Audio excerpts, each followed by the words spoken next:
같이 보실 말씀은 요한 1서 같이 보시겠습니다. 4장입니다.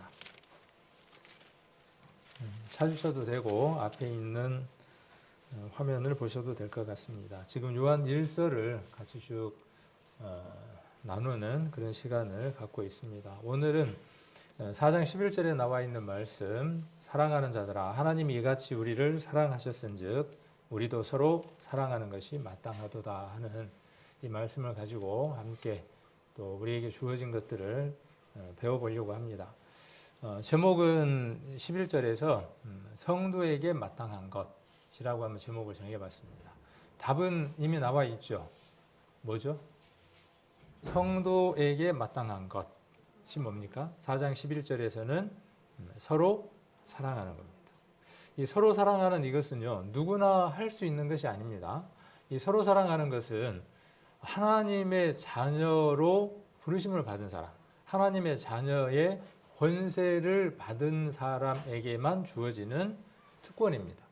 누구도 이 사랑을 함부로 나눌 수 없습니다. 그래서 이 사랑에 관한 것들을 오늘 더 확인 한번 해보고, 또 서로 사랑하는 것 외에 성경 속에서 구원받은 성도가 하나님 앞에서 또 세상을 살아가는 데에 무엇이 합당한지를, 무엇이 마땅한지를 성경을 통해서 더 확인해보는 그런 시간을 가져보려고 합니다. 먼저는 하나님이 이같이 우리를 사랑하셨은즉이라고 노란 글씨로 한번 이렇게 표시를 해봤습니다. 이같이라는 말은 무슨 뜻일까요? 이같이라고 하는 세 글자, 이 세 개의 단어 안에, 글자 안에 어마어마한 것이 담겨져 있죠. 실은요, 우리가 이루 말할 수 없는 많은 것이 이 속에 담겨져 있습니다. 그래서 이같이라고 하는 것은 우리가 짧게 한번 함축해 본다면 그리스도께서 죽으시고 장사돼서 부활되신 것, 그 죽으심이 우리의 죽음이고 그 장사됨이 우리의 장사됨이고 그의 부활이 우리의 부활이라고 하는 아주 중요한 내용들을 담고 있죠. 그래서 이같이라는 말은 요한의 그 서신서 속에, 요한의 그 글 속에 자주 등장하는 단어이기도 합니다. 그래서 우리 4장 9절에도 한번 보시면, 앞으로 한번 넘어가서 보시면 요한 1서 392페이지 9절을 한번 보시면, 하나님의 사랑이 우리에게 이같이 나타난 바 되었으니, 여기도 이같이라고 이야기를 하고 있죠. 이같이. 그리고 10절에서는 어떻게 이야기를 하고 있냐 하면, 사랑은 여기 있으니 라고 이야기를 하고 있죠. 그래서 이같이, 그 다음 여기 이렇게 라고 이야기하고 있는 것은 예수 그리스도의 십자가를 이야기를 하고 있는 것이죠. 그래서 하나님이 이같이, 그 말이 이같이 누구를 사랑하셨나 하면 나를 사랑하셨다는 거예요. 이 우리라고 하는 것은 이제 우리가 이렇게 모여 있을 때에는 우리가 되어지죠. 그러나 성경을 보는 각인들을 두고 이야기한다면 나를가 되겠죠. 그래서 나를 사랑하셨은즉이라고 이야기를 합니다. 여기 이같이, 그 다음에 이처럼, 그 다음에 또 여기라고 되어 있는 이 말씀과 유사한 말씀, 우리 요한복음에서 찾을 수 있다 그랬죠. 혹시 암기하고 계시죠? 요한복음 3장 16절, 하나님이 세상을 이처럼 사랑하사. 여기는 뭐라고 되어 있습니까? 이처럼이라고 되어 있죠. 이렇게, 이처럼, 여기, 이같이, 그 속에 무엇이 지금 함축되어 있는 것이죠? 천지를 창조하고 인간 역사를 이끌어 가시고 모든 것들을 창조하셨으며 그걸 지금도 붙들고 계시고 그 모든 것들의 주인 되시는 분, 우리 사람을 만드시고 우리 사람이 기동하고 호흡하고 살아갈 수 있는 영원 속에 계시는 그 하나님, 그 하나님이 우리에게 자기의 사랑을 표현하고 드러내심하고 약속하신 것이 구약이고, 그 구약대로 오셔서 이루셨다고 하는 것을 기록해 놓은 것이 신약이죠. 그래서 하나님이 인간이 되어 주셔서 이 한 컷의 사진 안에 우리 패션 오브 크라이스트라고 하는 영화를 캡처를 했습니다. 이 안에 어마어마한 것을 지금 담고 있습니다. 그냥 흘러 지나가면 이렇게 십자가가 세 개 섰는가 보다라고 이야기를 하겠지만 저 안에는 많은 걸 담고 있죠. 우리는 알죠. 이같이라고 하는 것 안에 어떤 것들이 들었는지를 압니다. 가운데 계시는 그 예수 그리스도, 우리 전도 집회 때 이야기했던 것처럼 하나님이라고 하는, 야훼라고 하는 그 이름 안에는 그의 손을 보라. 그의 못을 보라고 하는 하나님이 우리 인생들을 위해서 자기 몸을 주실 것이 이미 이름 속에 계시되어 있다는 것도 알죠. 그분이 사람의 모습으로 오신 분. 그분이 우리의 죄를 대속하기 위해 가운데에 십자가에 계시고 로마 병정이 예수님의 옆구리를 창으로 찌르고 있죠. 죽음을 확인하기 위해서 옆구리를 창으로 찌릅니다. 물과 피를 쏟았다고 기록하고 있습니다. 그리고 왼편과 오른편에 강도 둘이 있었습니다. 세상에는 모든 사람들이 강도들입니다. 탈취자들입니다. 하나님을 만나기 전에는 다 저렇게 십자가에 매달려야 할 사람들입니다. 실은 저 심판을 모든 사람들이 받아야 하는 것이죠. 저 강도가 저 심판받는 것은 마땅한 겁니다. 우리도 그 강도였습니다. 강도는 자기 게 아닌데 어떻게 하는 겁니까? 자기 것으로 소유를 탈취하는 거죠. 훔쳐가는 것이죠. 하나님 것을 자기 것처럼 마음대로 생각하며 살아가는 것이죠. 소유가 누구의 소유인지를 알지 못하고 자기 것처럼 써버리는 게 뭐냐면 강도고 도적입니다. 그러한 자 둘이 저기에 매달렸습니다. 저기에서 시사하는 바 우리는 너무나 잘 알죠. 둘이 같이 누구를 함께 현란하게 욕을 합니까? 저주를 합니까? 예수님을 저주하죠. 둘이 동시에. 네가 그렇게 능력이 있는 자면 하나님이면 그 일을 하러 왔으면 네 자신도 구원하고 십자가에서 내려오고 그리고 우리를 명하여 이 십자가에서 내려오게 하라. 세상 모든 사람들이 얘기겠죠. 그렇게 예수라고 하는 사람이 능력이 있다면 왜 그렇게 보잘것 없이 죽어 나자빠졌다냐? 자기도 구원 못하면서 똑같은 얘기입니다. 그러나 그 중에 한 사람이 어느 편일까요? 성경에 어느 편이라고 기록되어 있나요? 오른편? 기록되어 있습니까? 어느 편인지는 몰라요. 어느 편인지는 모르지만 한 강도가라고 이야기를 하고 있습니다. 한 강도가 뭐라고 이야기를 합니까? 우리는 우리가 행한 일에 대한 보응을 받는 것이 마땅한 것을. 그러나 그에게는 죄가 없다. 그렇게 이야기하면서 예수님에게 당신의 나라 임할 때에 나를 기억해달라고 이야기를 하죠. 예수님 뭐라고 말씀하십니까? 오늘 내가 나와 함께 낙원에 있을 것이다. 그렇게 말씀하시죠. 이해가 안 가죠. 근데 실은 이것이 무엇입니까? 복음의 핵심입니다. 무엇을 많이 해야 하나님의 은혜를 받고 구원을 얻는 것이 아니라 무엇으로 구원을 얻는다는 것을 아는 것입니까? 회개하고 그 마음이 하나님 앞으로 돌아오는 것으로 하나님의 은혜를 받을 만한 충분한 자격이 된다고 하는 것을 이 한 컷의 그림을 통해서 사진을 통해서 우리는 알 수 있습니다. 이같이입니다. 사람을 1000명을 죽였습니다. 1000명을 죽였습니다. 한 강도처럼 그의 마음이 하나님 앞에 도드리키기만 한다면 그도 예수님과 함께 낙원에 있으리라고 하는 약속을 받는 거죠. 혹은 이렇게 이야기하니까 밖에 있었던 사람들이 이 이야기를 듣고 뭐라고 이야기를 해요? 쟤들은 사람을 1000명 죽여도 된다고 이야기하는 사람들이더라. 오해하고 곡해하는 것이죠. 죽여도 된다고 이야기하는 것도 아니고, 그렇죠. 죽여도 된다고 이야기를 하는 것이 아니죠. 그러한 삶, 어떠한 삶을 살아왔다고 할지라도 하는 것을 강조하는 것이죠. 부모를 죽인 자라고 할지라도, 자식을 죽인 자라고 할지라도, 그의 삶이 어떠한 삶을 살았을지라고 할지라도, 그러한 삶을 살게 된 원인이 어디에 있습니까? 원인이 어디에 있습니까? 우리가 하나님을 떠나서, 답이 나와버렸네요. 하나님을 떠나서 살았기 때문에 어떻습니까? 그런 삶을 사는 거죠. 사람도 죽이고 간음도 하고 별의별 추잡하고 더러운 것들을 다 행하며 사는 거죠. 그것을 발견할 수 있도록 성령이 우리 마음 가운데 오셨다는 것은요, 큰 축복입니다. 하나님 우리를 이같이 사랑하셨어요. 골로새서를 한번 보겠습니다. 그래서 이렇게 하신 목적이 어디에 있다고 지난번에 4장 10절에서는 배웠습니까? 예수 그리스도께서 이렇게 하신 목적이 어디에 있다고 우리가 배웠습니까? 4장 10절에서 뭘 배웠습니까? 화목제로 예수님이 오셨다는 겁니다. 골로새서 1장 20절 한번 보시면 그의 십자가의 피로 화평을 이루사 만물 곧 땅에 있는 것들이나 하늘에 있는 것들을 그로 말미암아 자기와 화목해 되기를 기뻐하십니다. 하나님이 원하시는 것은 뭐냐 하면 하나님과 모든 인생들이 사람들이 화목되기를 원하는 거예요. 그래서 예수님 뭐라고 말씀하셨냐 하면 내가 곧 무엇이라 그랬습니까? 내가 곧 길이요 진리요 생명이라 그랬어요. 하나님에게로 바로 다다를 수 있는 길, 고속도로, 직통도로가 누구냐 하면 나다, 예수님이다. 그렇게 말씀하시는 거죠. 그리고 이 예수 그리스도는 하나님하고의 화목을 가져다 주고 화목을 이루는 데 필요한 것이 무엇이 필요하다 그랬습니까? 화목은 무엇이 있어야 화목이 이루어질 수 있다 그랬어요? 막힌 담이 무너져야 화목이 이루어지는 겁니다. 속죄라고 하는 것이 없으면 화목은 이루어질 수 없습니다.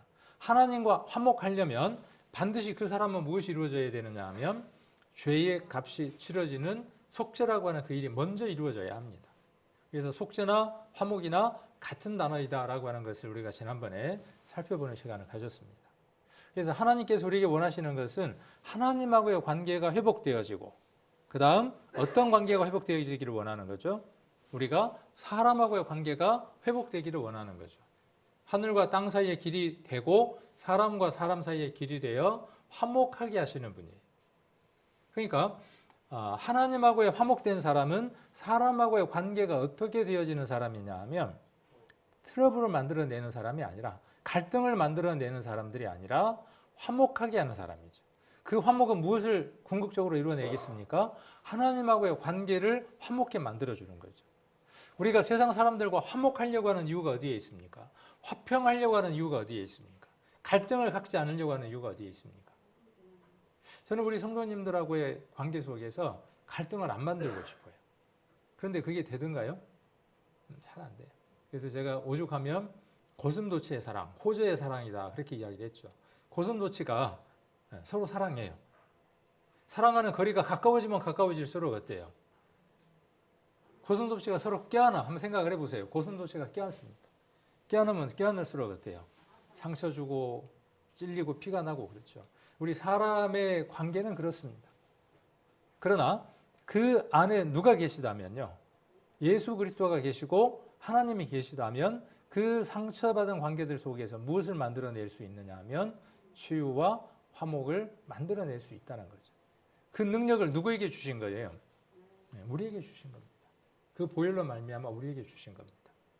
그 받은 것을 우리는 사용하며 살아야죠. 부부간에 어떻게 해야죠? 그렇게 상처를 줄 수밖에 없는 관계 속에서 살아가는 사람이지만 그 은혜를 깨달았다면 상처를 줄 수밖에 없다는 것을 깨닫고 시인할 수 있는 사람이겠죠.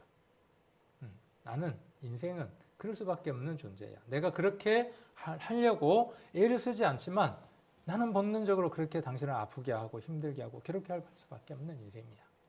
내가 오늘보다는 내일 예수 그리스도의 은혜로 좀 더 나은 사람이 되어 있으려고 애쓰고 하나님이 그렇게 능력을 주실 것이야. 미안해. 그렇게 말할 수 있어야죠. 하나님을 향해서 우리가 이야기하는 것이 그것인 것처럼. 그리고 서로가 그럴 수 있어야 하겠죠. 우리 공동체 속에서, 직장 속에서. 그럴 때 관계가 어떻게 있어요? 화목하는 거죠. 예수 그리스도가 오신 목적이 어디에 있다고요? 거기에 있다고요. 구원받은 목적이 어디에 있다고요? 구원을 주신 목적이 어디에 있다고요? 거기에 있습니다. 구원이 종착지가 아니라 구원이 모든 것들이 맞춰버리는 마침표가 아니라 구원은 시작점이라는 겁니다. 달리기 할 때의 시작점에 서서 출발한 것입니다. 구원은 출발이에요. 어느 지점을 향해서 열심히 달려가는 겁니다. 구원받기 위해서 달려가는 겁니까? 아닙니다. 더 큰 상급을 위해서 달려가는 것이죠. 또 에베소서 2장도 한번 보겠습니다. 조금 앞으로 넘겨서 에베소서 2장 13절. 자, 이제는 311페이지 에베소서 2장 13절. 이제는 전에 멀리 있던 너희가 그리스도 예수 안에서 그리스도의 피로 가까워졌느니라. 저와 여러분은 무엇으로 가까워져야 하는가에 대한 답을 이야기해 주고 있습니다. 필요하죠.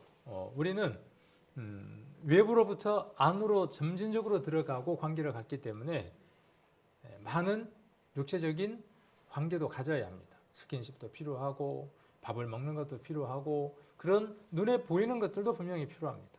그것들을 통해서 무엇까지요? 마음까지 감동을 주고 그 감동이 무엇을 만들어내야 하죠? 하나님을 향한 것으로 향할 수 있도록 해야 하는 겁니다. 그것이 가까워지는 겁니다. 자, 예수 그리스도의 십자가는 그 일을 위해서 하늘과 땅 사이에 하나님이 매달려 주심으로 예수 그리스도께서 매달려 주심으로 우리에게 보여주시는 은혜입니다. 그래서 이같이라는 말은 이런 말입니다. 이같이. 자, 그런데 우리가 이 문장을 한번 조금 세심하게 한번 살펴보면 조금 문장이 재밌습니다. 왜 문장이 재미있냐면 하나님이 이같이 우리를 사랑하셨은즉 하나님이 우리를 사랑했어요. 하나님 우리를 사랑하셨으니까 우리도 누구를 사랑해야 맞죠? 여기에 들어갈 단어는 어떤 단어가 들어가야 되겠어요? 그렇죠. 우리가 그냥 문맥상으로 한번 생각해 보자는 거죠. 우리가 앞에 있는 요한 1서 4장 11절에 있는 말씀을 우리가 암기하지 말고 그냥 문맥상으로 우리가 말을 할 때 일반적인 말을 할 때 우리가 생각을 한번 해보자는 거죠. 네가 나를 사랑했으니 내가 너를 사랑하지. 그렇죠. 그렇게 해야 문맥상으로 맞는 거잖아요. 하나님이 이같이 우리를 사랑하셨은즉 우리도 하나님을 사랑하는 것이 마땅하다. 그래야 문맥상으로 맞다는 거죠. 그렇죠. 그런데 어떻습니까? 그런데 어떻게 했습니까? 그런데 보면 어떻게 한 걸 볼 수 있어요. 자, 그런데 하나님이 이같이 우리를 사랑하셨은즉 우리도 어떻게 하는 게 서로 사랑하는 것이 합당하도다. 그러면 이렇게 서로라고 하는 단어를 넣었을 때에는 의미가 있는 것이죠. 이유가 있는 것이죠.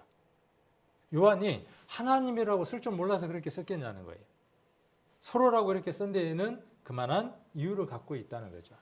우리가 하나님을 직접 보면서 사랑할 수 없기 때문에 하나님은 영적인 존재이기 때문에 우리가 가시적으로 볼 수 없어서 또 우리가 여기 있는 어떤 존재로 꽃처럼 꽃이 있으니까 이쁘다라고 말할 수 있지만 하나님은 존재하시는 분이기는 하지만 우리 눈에 보이지 않기 때문에 그 하나님을 어때요?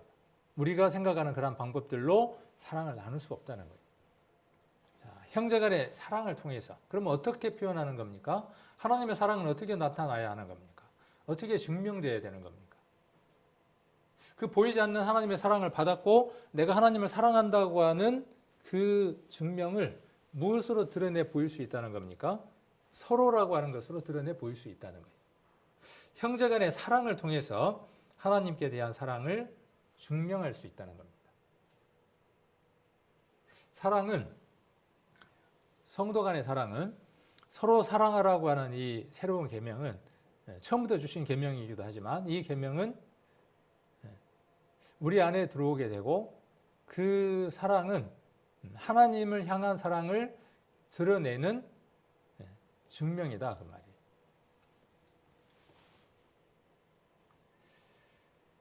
자, 여기 아까 뭐라고 되어 있었습니까? 마땅하도다 그랬죠. 이제 여기 마땅하도다라고 하는 걸 한번 살펴보려고 합니다. 자, 서로 사랑하는 것이 마땅하다. 마땅하다라는 말은 빚지다, 채무가 있다라는 말에서 파생됐다고 합니다. 마땅하다 그 말은 뭐냐 하면 빚이 있다 그 말이에요. 빚이 있으면 어떻게 해야 돼요? 갚아야죠. 안 갚으면요. 안 갚으면 안 되는 거죠. 빚은 반드시 갚아야 하는 겁니다. 우리는 하나님께 사랑의 빚을 지고 있습니다. 그 빚을 하나님에게 갚아야 하고 당연하죠. 하나님께 갚는데 어떻게 갚는 것이 하나님에게 갚는 것이냐 하면 그 빚의 값을 누구에게 해요? 주변에 있는 성도들에게, 주변에 있는 구원받지 못한 사람들에게 갚는 겁니다.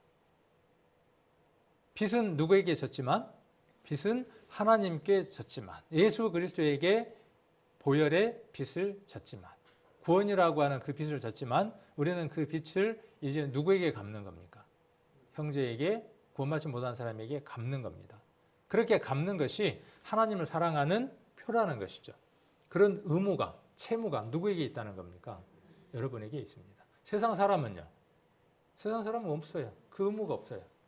그 의무가 없는 사람은 하나님과 상관이 없는 사람입니다. 이 의무가 있는 사람은, 빚진 사람은, 채무가 있는 사람은 정말 복된 사람입니다. 이런 빚은 져도 되겠죠. 세상 빚은 어때요? 안 져야죠. 근데 이 빚은요, 져야 되겠죠. 많이 지면 많이 질수록 좋겠죠. 하나님의 그 사랑의 빚을 많이 지면 많이 질수록 좋겠죠. 많이 지면 어떻게 있어요? 더 의무감이, 책임감이 크겠죠. 클수록 어떻게 하겠습니까?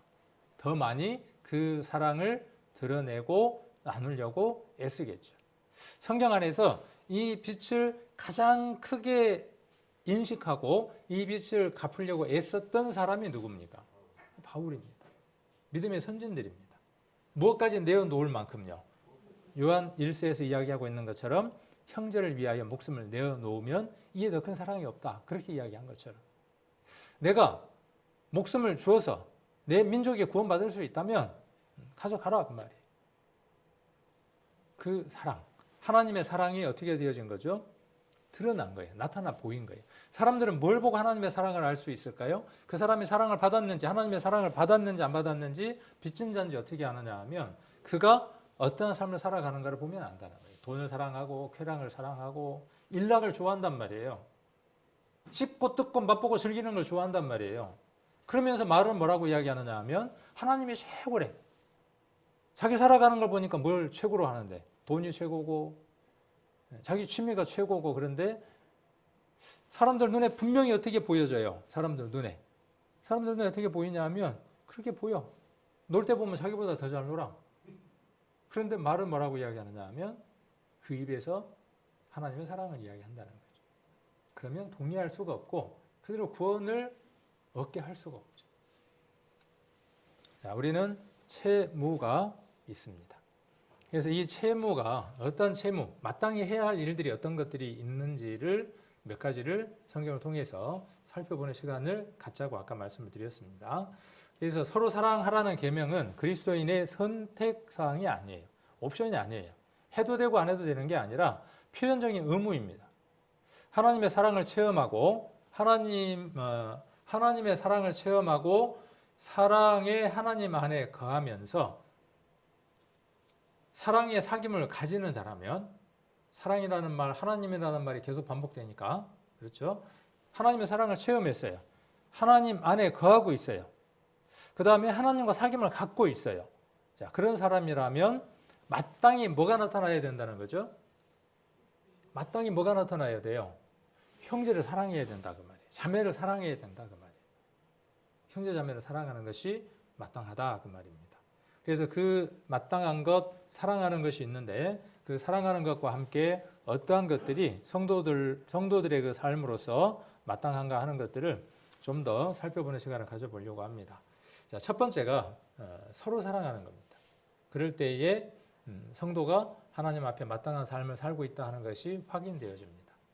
부모는 여러 자녀를 양육하고 보살필 때 어느 자식을 가장 큰 효도를 하는 자식으로 보느냐 하면 부모의 마음을 잘 알고 부모가 원하는 바를 충족시키는 것을 효노로 보는 거죠.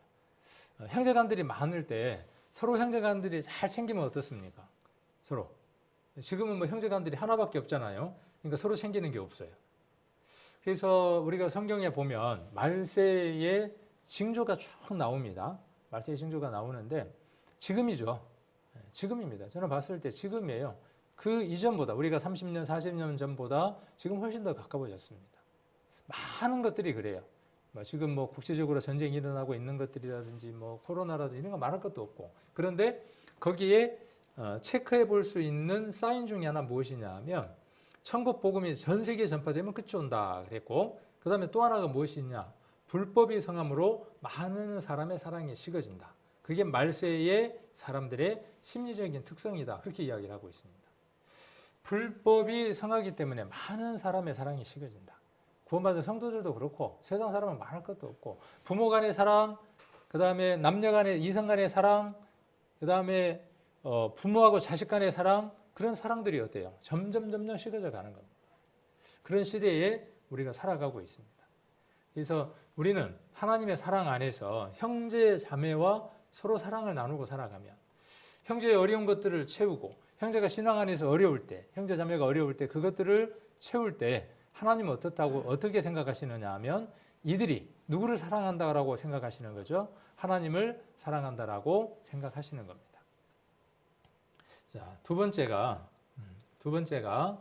음행과 온갖 더러운 것과 탐욕, 이런 것들은 성도들 입에서 나와야 할 것들이 아니고, 그러니까 음행, 온갖 더러운 것, 탐욕, 이런 것들은 성도들의 입에 담아도 안 되는 것들이에요. 여기 지금 에베소서 5장 3절에서 그렇게 말씀하고 계십니다. 그래서 성도들 입에 부르지도 말아야 할 단어가 음행, 온갖 더러운 것, 탐욕인데 이걸 행한다면요. 이걸 행하고 있다면 얼마나 부끄러운 일들이겠습니까? 이 음행이라고 하는 단어는요. 구원받은 사람이든 구원받지 않는 사람이든 성경 속에서 계속 나옵니다. 우리 성경 데살로니가 전서 4장을 한번 찾겠습니다. 데살로니가 전서 4장 3절.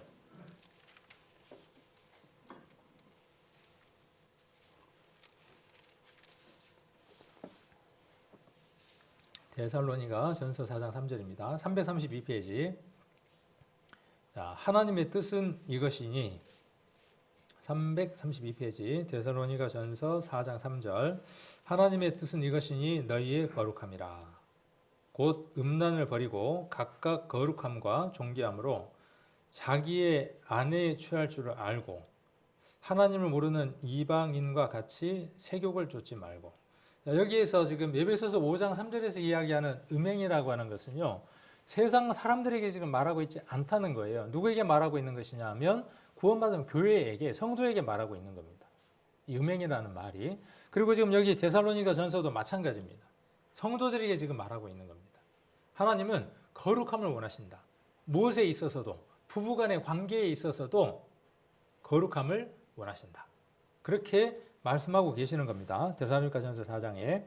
그래서 자기의 아내에 취할 줄 알아야 하고 5절 하나님을 모르는 이방인과 같이 세욕을 쫓지 말고. 하나님을 모르는 이방인이 그렇게 한다 그러면 그거야 그럴 수 있다고 치지만 구원받은 성도는 아니라는 겁니다. 6절 이 일의 분수를 넘어서 형제를 해하지 말라.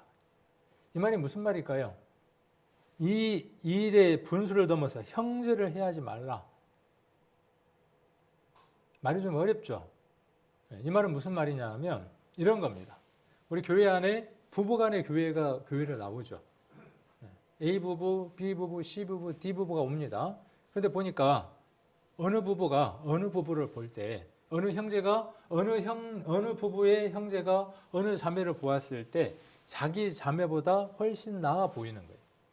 훨씬 나아 보이는 게 그냥 훨씬 나아 보이는 것이면 상관이 없는데 여기 지금 이야기한 것처럼 그런 육적인 매력을 느끼는 거예요. 그리고 어떻게 하는 겁니까? 거기서 한 발 더 나아가서 취하는 거예요. 그런 일들이 어디 안에 있었다는 겁니까? 이 교회 안에 있었어요.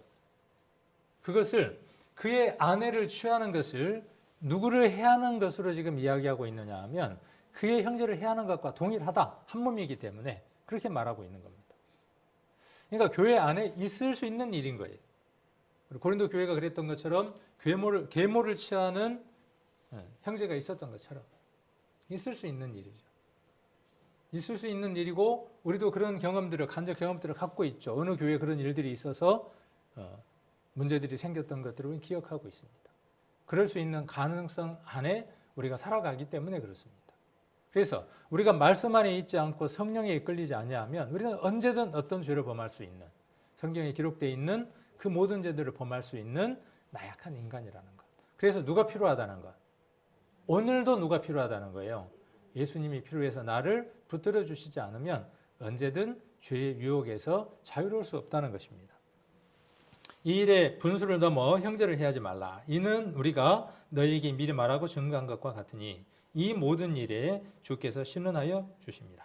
하나님 우리를 부르심은 부족해 하심이 아니요 거룩하게 하심이니 그러므로 저버리는 자는 사람을 저버림이 아니요 너희에게 그의 성령을 주신 하나님을 저버립니다. 이거 전도 집회할 때 마지막 구절은 이야기하기도 합니다. 복음 이야기하면서 하나님이 이렇게 주셨다. 받아들이지 않는다면, 저버린다면 더 이상의 기회가 없다. 이렇게 이 말씀을 응용해서 이야기하기도 합니다. 그러나 이 말씀은 누구에게 이야기하는 것이냐 하면 구원받은 성도에게 분명하게 말씀하고 계시는 겁니다. 저버리는 것.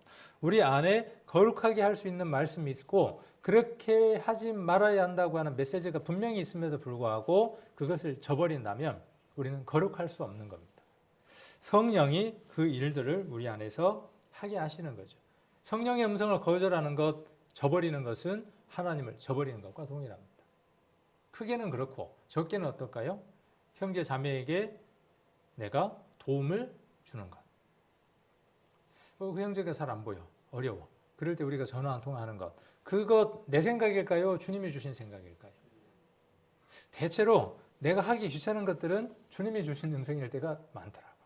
내가 하고 싶고 내가 즐기는 것들은 내 생각이거나 사단이 준 생각들이 훨씬 더 많더라고. 내가 좀 더 귀찮고 좀 더 불편하고 좀 더 하기 싫은 것들이 주로 보면 긍정적이고 좋은 것들이 더 많아요. 성령은 우리 안에서 이전에 했던 그 습관들을 버리고 새로운 것들을 하게 하기 때문에 불편할 때가 많아요. 선뜻 반응하기가 어려워요. 자, 그것을 저버리지 않는 것이 누구의 바람이냐 하면 하나님의 바람이다 라고 지금 이야기를 하고 있습니다. 그래서 성도는 음행, 그 다음에 온갖 더러운 것, 탐욕, 이것에 이름조차도 불러서는 안 된다고요. 행하는 건 말할 것도 없고 이름조차도 부르지 말아야 돼요. 그게 성도의 마땅한 바예요. 마땅한 것이에요. 세상 사람들 기준에 보았을 때 도덕과 윤리에 있어서 우리는 훨씬 차원 높은 삶을 살아야 합니다. 제가 간혹 그 얘기를 하는데 제가 텔레비만 틀면 요즘 욕을 자주 한다고. 제가 그렇게 육두문자를 잘 쓰는 줄은 몰랐어요. 마땅한 거에 마땅치 않는 거예요. 이런 자랑도 해서도 안 되는 거예요. 네, 부끄러운 거예요. 근데 왜 제가 이렇게 이야기를 하냐 하면 가만 보니까 저만 그런 게 아니더라고. 그래서 좀 위로를 얻으면 될까요? 안 돼요. 위로를 얻으면 안 돼요. 마땅한 게 아니에요. 그걸 누가 듣습니까? 제가 그렇게 TV를 보면서 욕을 할 때 저 딸이 듣습니다. 집사람이 듣습니다. 혹 밖에 누군가가 지나가면서 들을 수도 있어요. 아이고, 목사라는 사람이. 목사만 그렇습니까? 아니에요. 그래서 그 이름이라도 부르는 것은 우리에게 마땅치 않는 겁니다. 도덕과 윤리적인 기준을 우리는 세상 기준에서 훨씬 더 높이 쌓아야 합니다. 왜 그렇습니까? 율법이라 그렇습니까? 아닙니다. 하나님 우리에게 주신 사랑의 계명은 그 율법보다도 훨씬 더 차원 높은 것입니다. 자, 누추함과 어리석은 말, 희롱의 말이 마땅치 아니하니 돌이켜 감사하는 말을 하라. 누추함이 뭡니까? 우리 겸손의 말로 집을 깨끗하게 청소를 했어요. 뭐 화병도 꽂고 다 했습니다. 그리고 손님을 모실 때 그렇잖아요. 손님 오실 때 귀한 손님이 온다 그러면 집을 깨끗하게 정리하고 꽃병까지 꽂고 다 해놓고 세팅 다 해놓고 문에 탁 들어올 때 뭐라고 이야기를 해요? 이건 누추한 집이지만 들어오세요 그러잖아요. 겸손의 말로. 그럴 때 우리 누추라는 말을 많이 씁니다. 누추라는 말은 더럽고 지저분하다 그런 뜻이에요. 좁을 누자에 추할 추자를 썼더라고요. 좁고 추한 거예요. 누추라는 말이. 자, 이 누추함과 어리석은 말이니까 말에 관해서 이야기를 하는 것이죠. 지금요. 누추함이라고 하는 것은 말에 관한 거예요. 누추함과 어리석은 말이니까. 어리석은 말도 성도에게 합당치 않아요. 여기 마땅치 않다 그랬으니까 성도에게 마땅한 건 그걸 하지 않는 거예요. 좁은 말. 폭이 좁은 말. 폭이 좁은 말. 넓은 말이 아니라 누군가를 이해해주고 포용해주고 그 사람을 이해해줄 수 있는 말이 아니라 좁은 말. 그 말도 성도에게 마땅치 않다는 거예요. 성도는 어떤 말이어야 돼요? 우리는 태평양보다도 더 넓은 분이 와 계시죠. 그러면 우리의 마음은 어떻게 되어져 있어야 돼요? 태평양보다 더 넓어야 되죠. 이론적으로는 그래요. 근데 실제로 살 때 보면요. 종지보다도 작아. 네. 우리가 이런 말씀을 상고해야 되는 이유가 어디에 있을까요? 여기는 이론을 배우는 것. 그렇죠? 이론과 실기와 이런 것들을 여기서 이제 간단하게 해보는 거죠. 성도들과 함께. 그리고 실전은 어디에서 하는 겁니까? 세상에서 하는 겁니다. 세상에서 해 나가는 거예요. 좁은 것, 좁은 말, 답답한 말. 여기에 파수꾼을 세우고 입 앞에 파수꾼 하나 세우고 어떤 말을 하는지를 한번 점검을 해볼 필요가 있어요. 안 하고 살죠. 안 하고 살더라고요. 안 하고 살더라고요. 제가 이런저런 공부를 하다 보니까 그런 부분에 대한 이야기들을 많이 배우게 되더라고요. 그렇게 배우고 나니까 이런 말씀들이 들어오고 이런 말씀들이 들어와서 제가 하는 말들을 보면 차라리 그냥 입을 닫고 살면 참 좋겠다는 생각이 들어요. 은혜되는 말보다는 좁은 말들이 너무나 많아요. 그리고 추한 말이 많아요. 아름답지 않는 거예요. 추하다 그랬죠. 지난번에 선과 악이 있죠. 악한 것. 아름답지를 않는 거예요. 우리의 말이 아름다워야 하는데 아름답지를 않는 겁니다.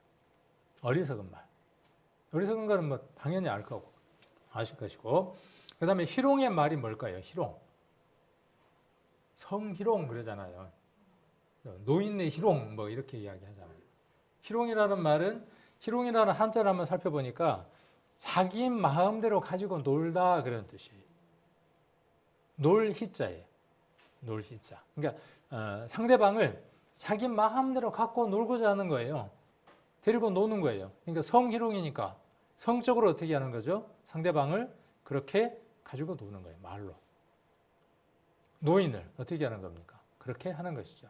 그것이 마땅치 않아요. 세상 사람들만 그럴까요? 아니에요. 요즘 이제 성인식 교육이나 이런 것들도 많이 받고 여러 가지 이제 뭐 학대에 관계된 것들에 대한 교육들도 많이 받고 그런데 그런 것들을 받아보면 아, 내가 이렇게 하면 큰일 나겠구나 하는 것들을 많이 알게 됩니다. 이렇게 해서는 안 되는 것이구나 하는 것들을 알게 돼요. 예전에 우리 교회 아이들이 오면은 막 떠든다고 주워받고 그랬단 말이에요. 본가차 타고 가면서 나무에 묶어 놓는다 그랬거든요. 대원이가 많이 한참 그랬죠. 지금 보니까 얼마 전에 보니까 다 컸더라고요. 보니까 어른스럽더라고요. 이렇게 타고 오면서 이제 교회 올 때 하도 시끄러우니까 뭐라고 이야기하냐면 나무 하나 쳐다보면서 저 나무에다 묶어 놓는다. 새 데리고 오면서 나무 3개를 이야기하면서 저 나무는 대원이 나무, 이 나무는 누구 나무 이렇게 묶어 놓는다 그랬단 말이에요. 그 좁은 말이더라고요. 아름다운 말이 아니더라고요. 근데 그렇게 하는 것이 쉽기 때문에 편하기 때문에 어떻게 하느냐 하면 그 방법을 쓰는 겁니다. 아니더라고요. 지금 생각해 보니까 참 잘못됐구나. 제가 그러면 자녀를 키우면서 어땠냐? 그러지 못했어요. 여기 누추했어요. 그리고 어리석은 말들을 많이 했어요. 또 혹은 희롱의 말도 많이 했어요. 희롱이라는 말이 뭐 아까 이야기했던 것처럼 그런 희롱도 있겠지만 내가 내 마음대로 움직이려고 하는 게 뭐냐면 희롱이에요. 그도 하나님의 피조물이고 하나님이 그를 이끌어가고 계신다는 사실을 잊어버리는 겁니다.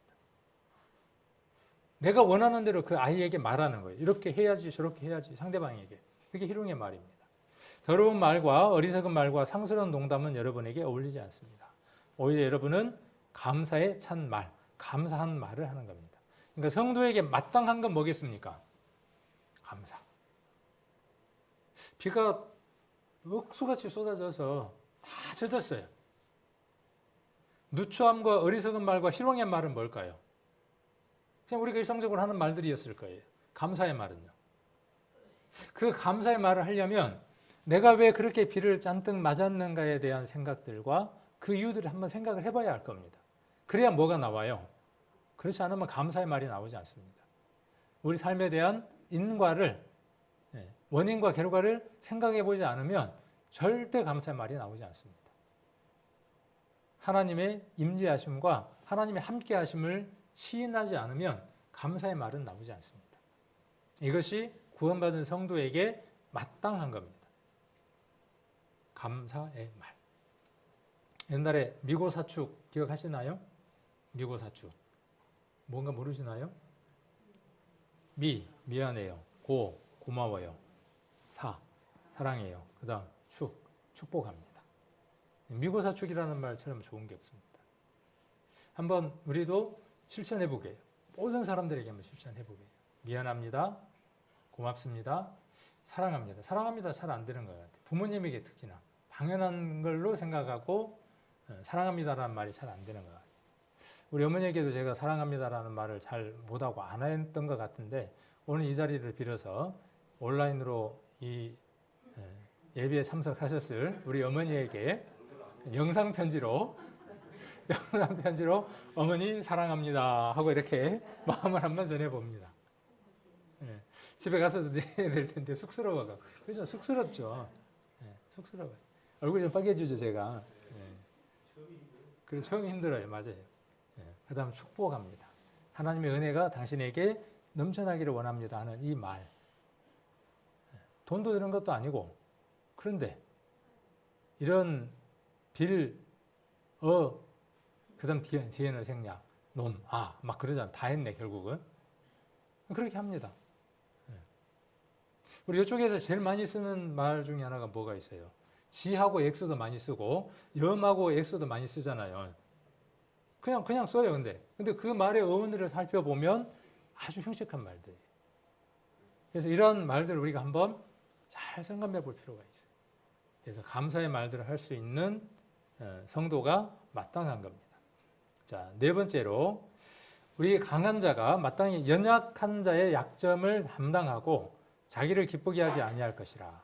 우리 각 사람이 이웃을 기쁘게 하되 선을 이루고 덕을 세우도록 할지니라. 자, 연약한 자의 약점을 담당하는 것, 담당. 지게도 져주는 거예요. 함께 져주는 거예요. 지게를 짚고 가는데 저기는 몸무게가 한 40kg밖에 안 돼. 나는 100kg에서 키도 커. 나는 한 100kg를 짊어지고 갈 수 있어. 근데 옆에 형제에게 똑같이 구원받았으니까 너도 100kg를 져. 40kg밖에 안 되고 키가 150밖에 안 되는 사람에게. 내가 100kg 졌으니까 너도 100kg 줘야지. 마땅하지. 그렇게 하는 것이 아니라 그 짐을 내가 나눠질 수 있는 것. 자, 그것이 성도의 마땅한 거예요. 마땅한 것. 자, 여기 강한 자도 있고 연약한 자도 있죠. 강한 자도 있고 연약한 자도 있는 거예요. 강한 자가 연약한 자의 약점을, 우리는 약점이 있으면 어떻게 합니까? 드러내요. 그리고 뒤에서 구역 모임을 안 하려고 하는 이유에 대해서 한번 조사를 해보니까 그런 이유들도 있더라고요. 간증을 합니다. 근데 그 간증했던 내용들이 뒤로 돌고 돌아서 좋지 않게 얘기들이 나오는 거예요. 간증 안에는 약점들이 주로 많죠. 또 간증의 원래 목적이 어디에 있습니까? 내 연약한 부분을 드러내고 그 연약한 부분들을 말씀으로 채우고 성도들의 기도로 채우는 것이죠. 그게 구역 모임, 교제의 힘입니다. 근데 구역 모임에 안 오는 이유가 어디에 있느냐 하면 그것 때문에 그렇습니다. 당신이 이렇게 못 사니까 그렇게 됐잖아.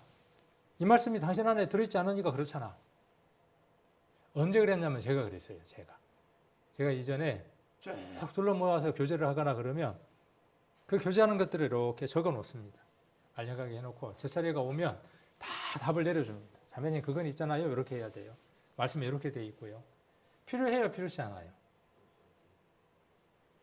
필요할 수도 있어요. 네, 필요할 수도 있어요. 때로는. 근데 그것이 주가 되면 교제가 사막화돼요. 그래서 우리가 구역 모임도 우리가 다시 한번 더 어떻게 구역 모임을 하는 것이 은혜로울지도 한번 생각을 해봐야 볼 필요도 있어요. 자, 그래서 연약한 점을 담당하는 겁니다. 약점을 담당하고 그 다음 여기 누구를 기쁘게 하는 겁니까? 세상 사람들은 뭐가 목적이에요? 어떻게 하면 기쁠까? 입이 기쁠까? 눈이 기쁠까? 코가 기쁠까? 귀가 기쁠까? 그거죠. 온몸이 기쁠까예요. 세상 사람들의 목적은요. 냄새가 좋아야 돼요. 그래야 기분이 좋아요. 들리는 소리가 어때요? 감미로워야 좋아요. 소리가 좋네. 눈에 보이는 게 좋아요. 아름다워야 돼. 그 다음 또요. 맛도 있어요. 사람들은 거기에 모든 것들을 아낌없이 투자합니다. 맛있는 곳이 있다 그러면요, 먼 데까지 갑니다. 택배로 보내기도 합니다. 자기를 기쁘게 하기 위한 거예요. 그렇죠? 대부분. 세상적인 삶이에요. 일락을 좋아하는 자는 어떤 사람이에요? 살았으나 죽은 자예요. 잠깐의 그 기쁨, 자기의 기쁨을 찾는 사람은 죽은 자입니다. 살아있는 자가 아니라. 그래서 자기를 기쁘게 하지 아니하는 겁니다. 우리 각 사람이 누구를 기쁘게 하는 겁니까? 이웃을 기쁘게 하는 거예요. 십자가가 있을 때 이웃을 기쁘게 하는 겁니다. 옆을 기쁘게 하는 겁니다. 자, 그리고 선을 이루고 덕을 세우는 겁니다. 선을 세우고 덕을 이루고 이렇게 이야기해도 될 텐데 우리 말들이 굉장히 표현이 다양하고 다양한 표현들이 있잖아요. 자, 선을 이룬다 그랬어요. 이룬다. 이룬다는 말은 어떤 뜻이에요? 이룬다는 단어를 들으면서 느껴지는 것들이 어때요? 이룬다. 이룬다라는 말은 사전을 찾아보니까 만들거나 구성하는 주된 요소를 막 가리켜서 이룬다라고 이야기를 하는 거예요. 하나 갖고 안 되고 여러 가지 것들이 있어야 이루어지는 거죠. 세운다라는 말은 어떤 느낌이 들어요? 세운다라는 말은 차곡차곡 이렇게 쌓아간다는 어떤 느낌들을 갖게 되죠. 선은 이룬다라고 표현을 했고 덕은 세운다고 이야기를 하고 있습니다. 선과 덕은 나를 위한 게 아닙니다. 선과 덕은 나를 위한 게 아니에요. 누구를 위한 겁니까? 상대방을 위한 거예요. 선을 베풀고 선을 이루고 덕을 세우는 것은 누구를 위한 것이냐 하면 나와 내 가족을 위한 것이 아니라 그렇죠. 누구를 위한 것이죠? 상대방을 위한 것. 교회를 위하고 상대방을 위하는 겁니다. 바울은 고기 먹는 것이 누군가에게 걸림이 된다면 야, 고기 먹겠다 안 먹겠다. 그 고기가 어떤 고기? 그건 잘 한번 찾아보시기를 원하고 오늘 하나 깨달았다. 바울이 채식주의자였구나. 그러고 돌아가시면 안 돼요. 또 일평생 고기를 안 먹었으니까 바울은 채식주의자, 비건 그러고 가면 안 됩니다. 거기에 담겨져 있는 의미를 우리가 제대로 이해를 해야 되겠죠. 자, 그래서 덕을 세우는 거예요. 내가 이것도 하고 저것도 가해요. 할 수 있어요. 그러나 그 할 수 있는 자유가 어느 형제나 자매에게 특히나 세상 사람들에게 걸림이 된다면 어떻게 해야 돼요? 그 자유를 내가 거둬들여야 돼. 그게 덕을 세우는 거예요. 선을 이루는 거예요. 자, 그다음 다섯 번째로 선행. 같이 일맥상통하죠. 선을 이룬다, 덕을 세운다 일맥상통하고 있죠. 디모데전서 2장 10절에 보시면 오직 선행으로 선을 행하는 거죠. 줄였죠. 선행으로 하기를 원하라. 이것이 하나님을 그렇죠. 하나님을 공경한다는 자들에게 어떤 거예요? 마땅한 거예요. 성도들에게 하나님을 공경하는 자들에게 마땅한 게 뭐예요? 마땅한 게 뭐예요? 나는 선행을 해야 되는 사람이구나. 어떻게 내가 선을 행하고 살아갈까 하는 것을 원하는 것이 성도로서 마땅한 것이다. 그렇게 디모데전서에서 이야기를 하고 있다고요. 선 중에 최고는 뭘까요? 선 중에 최고. 최고가 뭘까요? 복음 전하는 겁니다. 한 생명을 살려내는 겁니다. 그 일을 하기 위한 모든 과정들은 다 선입니다. 그 일을 하기 위해서 내가 포기하고 희생하고 드려지는 모든 과정들이 선입니다. 그 목적지를 두고서 우리가 할 때 어느 사람에게 복음을 전하려고 하는데 마음문이 안 열려. 커피 한 잔 사주는 것. 몰래 어떤 선물을 해서 이벤트를 하는 것들. 그 사람하고의 관계를 가져서 내 힘든 것들을 해결해 보려고 내가 선물을 주고 뇌물을 주는 것. 선물, 뇌물, 자문해 보면 같이 표현을 했습니다. 그렇게 주는 것. 의미 있죠. 그러나 한 발 더 나가서 어떻게 해야 한다는 것이죠. 그것들이 나하고의 관계가 개선되어져 내가 그들에게 예수 그리스도를 전하는 데에 장애가 되지 않고 내 삶이 은혜가 되어져서 그들에게 복음을 전할 수 있는 삶이 되어질 수 있다면 이것도 하고 저것도 하는 거예요. 그게 덕이에요. 그걸 하기를 원하는 삶이 어떤 삶이냐 하면 선행하기를 원하는 삶이에요. 하나님을 공경한다. 나는 하나님을 공경하는 사람이다. 라고 하는 사람은 이것이 마땅한 것이다. 그렇게 디모데 전서에서 이야기를 하고 있습니다. 여섯 번째로, 자, 저희가 기뻐서 하였거니와 또한 저희는 그들에게 빚진 자니 만일 이방인들이 그들의 신령한 것을 나눠 가졌으면 육신의 것으로 그들을 섬기는 것이 마땅하니라. 뭔 말인가 좀 이해가 잘 안 되죠. 그래서 한번 15장을 찾아보도록 하겠습니다. 로마서 15장. 로마서 15장 같이 한번 보시겠습니다. 15장 26절입니다. 25절. 그러나 이제는 내가 성도를 섬기는 일로 예루살렘에 가노니. 바울이 지금 예루살렘에 가려고 하는 겁니다. 예루살렘에 흉년이 있었다고 혹자는 역사학자들은 이야기하기도 합니다. 그래서 예루살렘에 있는 성도들이 풍성했을 때 많은 지역 교회에게 도움을 줬을 거예요. 줬어요, 실제로. 복음을 전하고 사역자들을 파송하고 하는 일들을 예루살렘 공회에서 했었으니까, 그러면서 물질적인 것들도 예루살렘 교회가 많이 허락을 했을 겁니다. 자, 그 얘기를 하는 겁니다. 26절, 이는 마게도냐와 아가야 사람들이 예루살렘 성도 중 가난한 자들을 위하여 기쁘게 얼마를 동정하였습니다. 기브 앤 테이크죠. 주고받는 거죠. 예루살렘 교회가 풍성하게 베풀었으니까 어려움을 받았던 그들이 어떻게 해요? 그때 얼마나 은혜를 받았겠습니까? 그러니까 어떻게 하는 겁니까? 다시 되돌려 주는 거죠. 예루살렘 교회에게. 27절, 저희가 기뻐서 하였거니와. 지금 그 얘기를 하고 있는 겁니다. 또한 저희는 그들에게 빚진 자니. 서로 빚진 자들인 거예요. 사랑의 빚진 자들이에요. 만일 이방인들이 그들의 신령한 것을 나눠 가졌으면, 그로 말미암아 무엇이 이루어졌을까요? 예루살렘 교회가 그렇게 했기 때문에 많은 이방에 무엇이 전해졌어요? 복음이 전해졌어요. 바울과 바나바, 베드로 이런 사람들을 통해서 그 많은 이방에 복음이 전해지는 일들에 예루살렘 교회가 무엇으로요? 물질로서 드려지는 일들을 했다고요. 구원받아라. 전도집회 때 오면 돼. 그래갖고 될 일이 아니라 무엇이 필요하다는 거예요. 거기에 많은 기도와 물질과 투자가 있어야 한다는 것이죠. 그렇게 해서 우리가 구원받았어요. 우리는 빚진 자예요.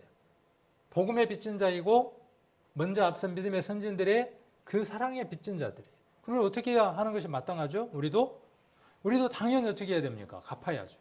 그러니까 복음을 전하려고 하는 거예요. 갚으려고 애를 쓰는 겁니다. 빚진 자이기 때문에. 자, 그러면서 뭐라고 이야기를 합니까?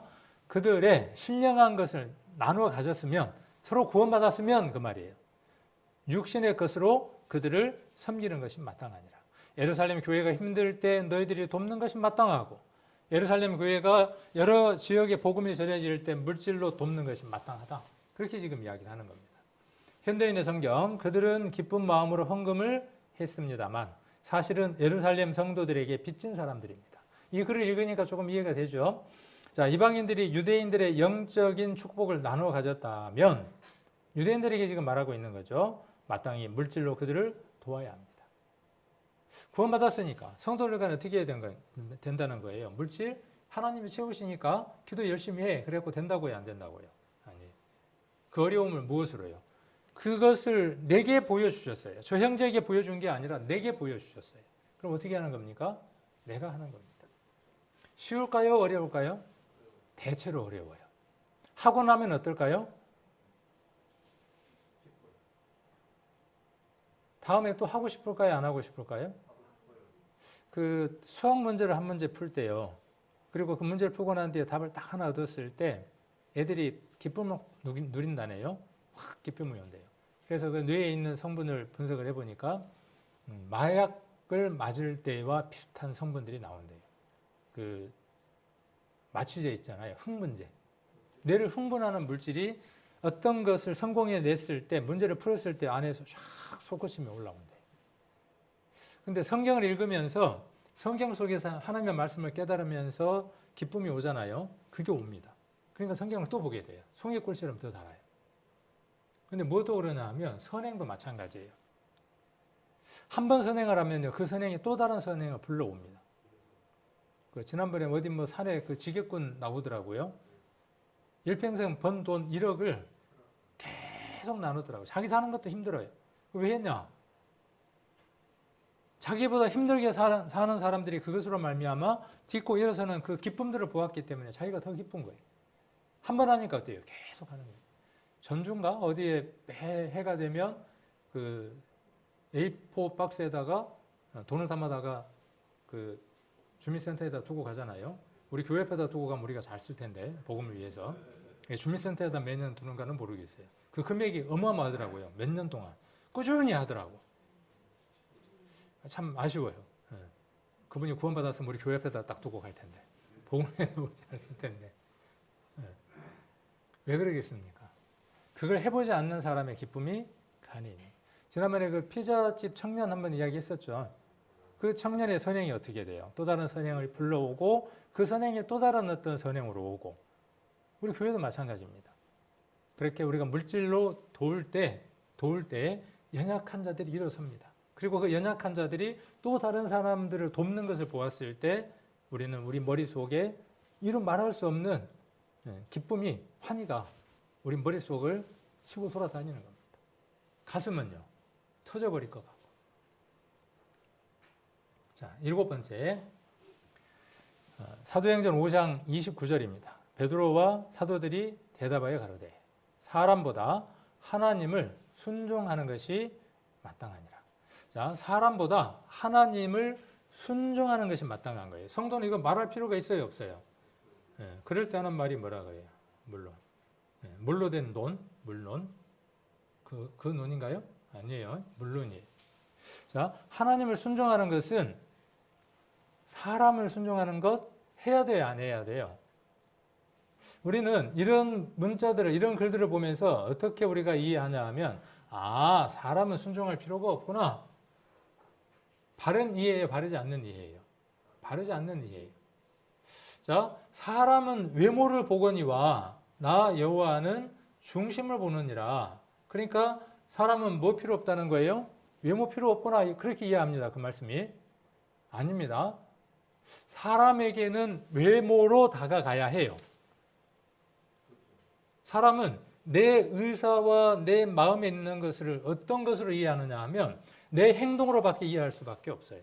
그러나 하나님은 무엇을 보시고 이해하실 수 있다는 거예요? 우리의 중심을 보시고 그 행위와 함께 이해하시는 분이다라는 것이 바른 이해예요. 여기도 마찬가지예요.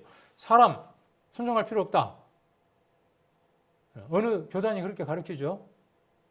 그래서 부모가 말하는 거 필요 없고 교회 와라. 교회에다 한 장소를 내주고 거기 거하게 하고 집에 들어가지 마라. 가족하고 끊고 살아라. 그런 이상한 집단도 있고 그래요.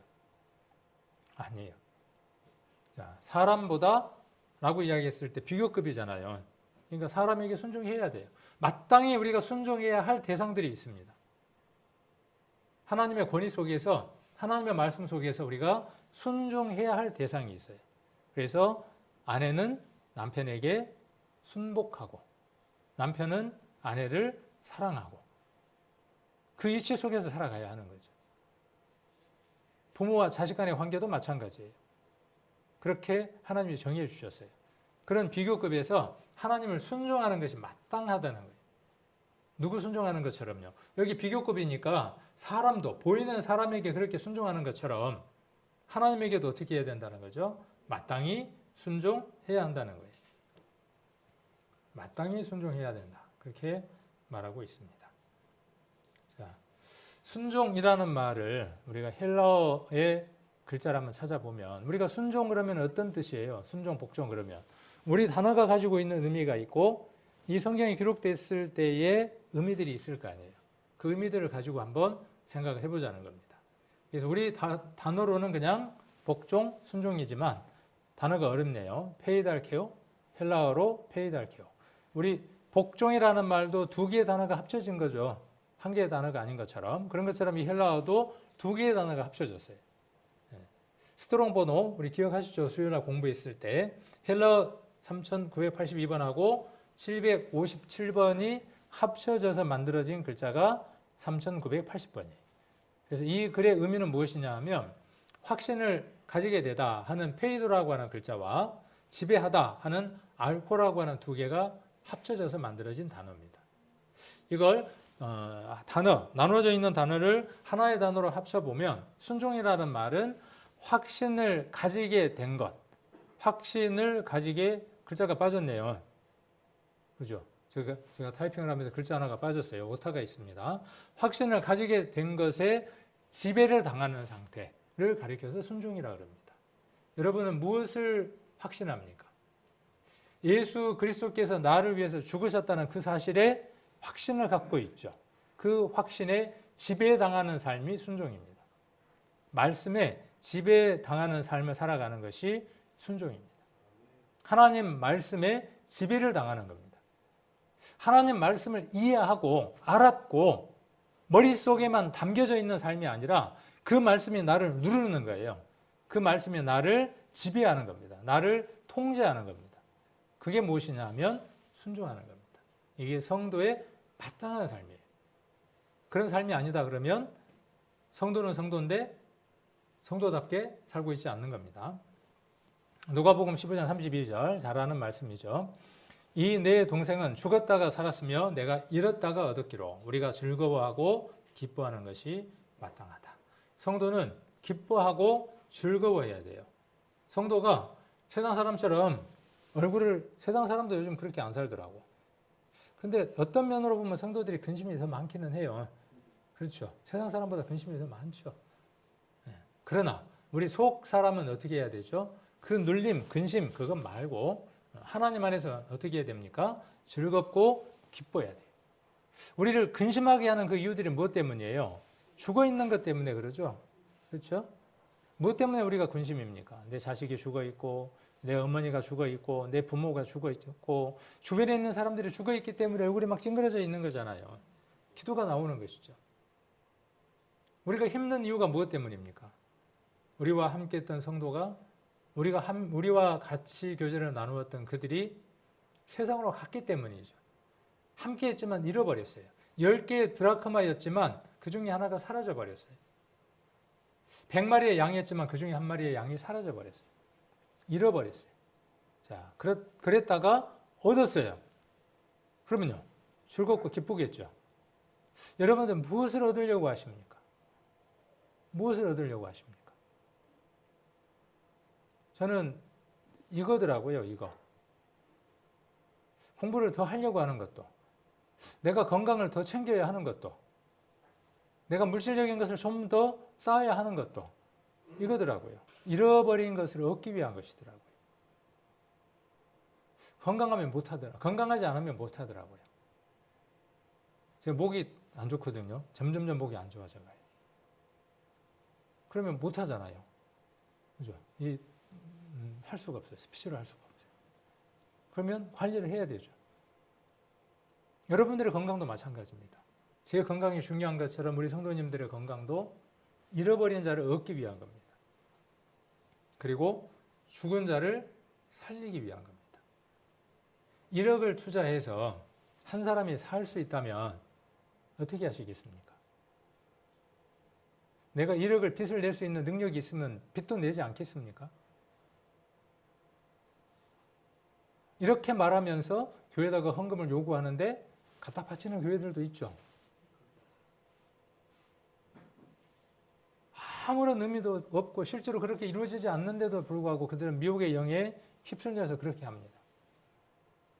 근데 우리는요, 확실한 것을 알고 명확한 것을 알고 확신한 일이 있는데, 확신된 것이 있는데 그것에 지배를 못 받는 거죠. 큰 걸 달라고 합니까, 하나님이?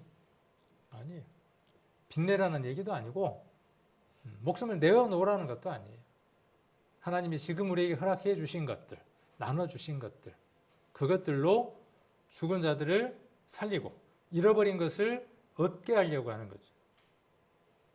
자, 그러면 즐겁고 기뻐요.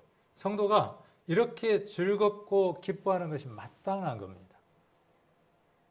드라마를 보면서 즐거워하고 기뻐하고 자기가 원하는 취미를 하면서 즐거워하고 기뻐하고 아닌 겁니다. 성도는 죽었다가 살리는 것, 잃었다가 얻는 것, 그것으로 즐거움과 기쁨을 누리는 것이 성도의 마땅한 바입니다. 마지막으로 9번째, 자, 다투지 않아야 합니다.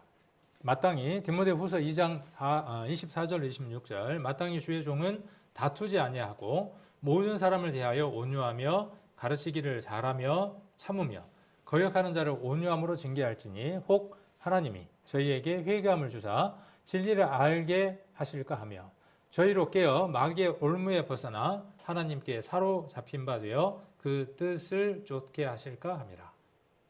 아까 잃어버리는 자를 얻게 한다 그랬죠. 물론 구원받지 않는 사람은 얻는 것도 해당되지만 성도가 신앙 안에서 실족했을 때 그들을 얻어내는 것도 함께 포함되어 있습니다. 오늘 이 말씀은 거기에 관한 말씀입니다. 그래서 하나님께 사로잡힌 바 되게 하는 거예요. 우리의 신앙의 목적, 성도의 구원받은 성도, 이 교회 안에서 우리가 살아가는 성도의 마땅한 삶은 어떤 것이냐 하면 서로 돌봐주는 겁니다. 서로 어떤 일을 하게 하는 거냐 하면 하나님께 사로잡히게 되게 하는 겁니다. 하나님께 포로가 되게 하는 겁니다. 하나님께 포로가 되면요, 좋겠어요, 싫겠어요? 싫어요? 싫을 것 같아. 좀 이따가 포로가 되고 싶어. 지금 포로 말고 좀 이따가 내가 이거저거 해야 될 일이 많은데 그때. 자, 하나님께 사로잡힌 바 되면 그 뜻을 쫓게 되겠죠. 그렇게 하기 위해서 우리는 하나님의 일을 해야 되는 사람은 어떻게 해야 되느냐 하면 다툼이 없어야 돼요. 교회 안에. 갈등이 없어야 해요. 그리고 어떻게 해야 됩니까? 여러 사람을 행해야 해요. 온유해야 합니다. 오래 참을 수 있어야 합니다. 그리고 무엇을 잘해야 됩니까? 가르치기를 잘해야 돼요. 하나님 안에서 배운 것들을 인내하고 잘 설명해 줄 수 있어야 돼요. 누구에게 사로잡히도록요? 나에게 사로잡히는 게 아니라 하나님께 사로잡힐 수 있도록 그를 하나님에게로 끌어다 드려야 돼요. 그 일을 잘하는 사람이 누구냐 하면 집사여야 돼요. 그 일을 잘하는 사람이 장로여야 돼요. 그 일을 잘하는 사람이 목사여야 돼요. 교회 안에 집사는, 장로는, 목사는 어떤 일을 하는 사람들이냐 하면 이 일을 하는 사람들입니다. 그러니까 집사 모임은 다툼이 없는 모임이어야 돼요. 운영 모임은, 재직 모임은, 교회 직분자의 모임은 다툼이 없는 모임이어야 됩니다. 혹 우리의 모임이, 우리의 의논들이 그렇다 그러면 우리 각인들이 그 모임을 할 때마다 주의하고 경계해야 될 필요가 있습니다. 자, 그 다음 모든 사람을 향하여 온유하고 그 다음 어떻게 하는 거예요? 가르치기를 잘하고 그 다음 여기 보니까요. 참는 거예요. 부부간에 운전을 가리키면 싸우면 되죠. 심지어는 이혼도 한다며요. 잘 돼야 안 돼요. 핸들을 이렇게 이쁘게 돌려. 근데 연애할 때는 돼. 연애할 때는 참 신기하게 돼. 그때가 찬스니까, 잘 보일 수 있는 찬스니까. 집사람 연애할 때 제가 옛날 느망 갖고 이렇게 운전을 가르쳐 줬거든요. 느망이 좀 예민해요. 그래갖고 시동을 걸면 꺼먹고 그래서 에이 운전 배우지 마 그러고 그때 끝났거든요. 연애 때. 근데 저는 결혼하고 나서 이제 운전을 가르쳤어요. 그랬더니 잘하더라고. 지금 좀 하긴 하는데 아직은 익숙하지는 않지만. 근데 잘 가르치려면 참아야 된다는 거예요. 참 어려워요. 그 사람이 이해하고 그것이 자기 것이 되어져서 실행할 때까지 이 참는 게 참으로 어려워요. 그래서 교회의 직분자들의 덕목은 참는 겁니다. 그리고 가르치는 겁니다. 자, 그 다음 또 여기 뭐가 필요하죠? 징계도 필요합니다. 교회 안에 징계가 어려워요. 왜 어렵습니까? 여기만 교회인가? 더 좋은 교회 많은데. 그러지 않아도 여기 내가 겨우 나오고 있는데 나보고 좀 쓴소리를 하니까 어때요? 헤, 내가 여기 뭐하러 나와? 잘 됐네. 이게 징계가 어려워요. 근데 실은 이 징계가 뭘 가져오죠?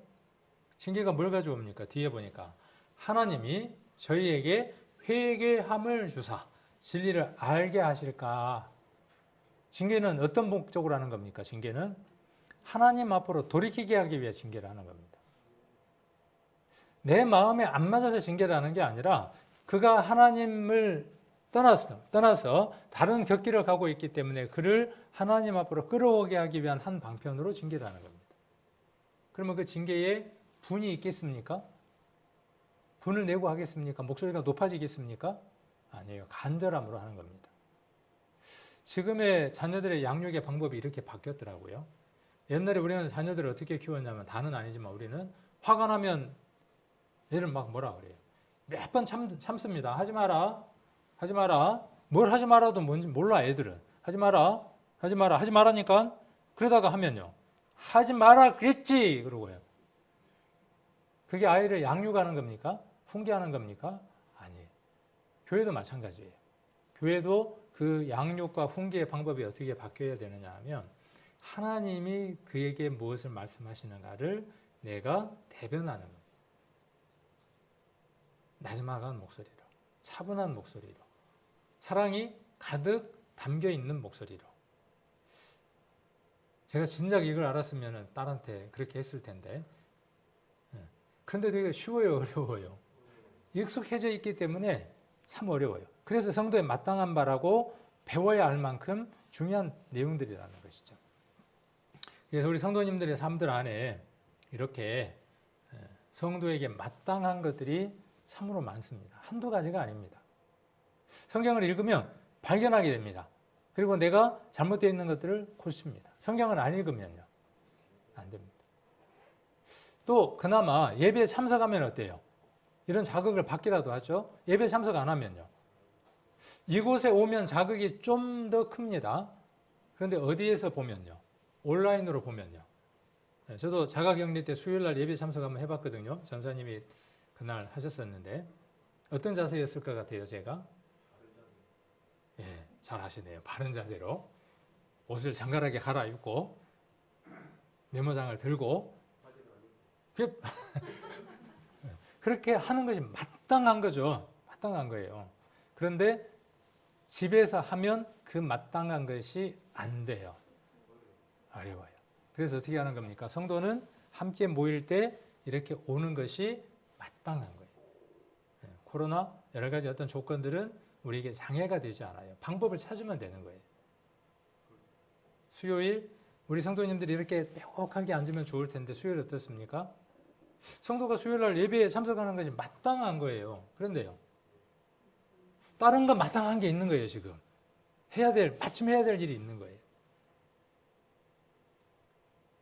더 중요한 일이 있어서 그 일을 한다면 하나님이 그 일을 마땅하게 인정하시겠죠. 그 일은 누구도 다 그렇게 인정을 합니다.